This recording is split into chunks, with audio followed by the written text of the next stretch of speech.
ഇങ്ങനെ കരയിപ്പിക്കുന്നത്? നീ ആ പാട്ട് പാടണ്ട. പാടുന്നില്ല. നീ വേറൊരു ഹിന്ദി പാട്ട് പാടി. ഹിന്ദി പാട്ടോ? ഒരു ഹിന്ദി പാട്ട് പാടി. ഏതാന്ന് പറയാട്ടോ? ഹിന്ദി പാട്ടാ? तू जूस बड़ी का मस्त होई. तू जूस बड़ी का मस्त बन. എന്താ? तू जूस बड़ी का मस्त होई. तू जूस बड़ी का मस्त बन. എടോ തൂ ചീസ് ബടി ഹെ മസ്ത് അതാണ്. അത് പാട്ട് നല്ല പാട്ടാ. ആ പാട്ട് പാടി മതി.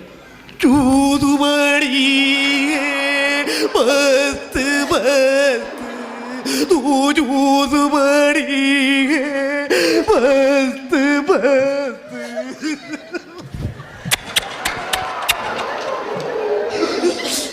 എന്തിനാണ് എന്നെ വെറുതെ ഇട്ടിങ്ങനെ കരയിപ്പിക്കുന്നത്? ഞാനൊരു പാവപ്പെട്ടവനല്ലേ. ഇല്ല, ചേട്ടനെ കരയിപ്പിക്കത്തില്ല. നീ ആ പാട്ടൊന്നും പാടണ്ട. പാടുന്നില്ല.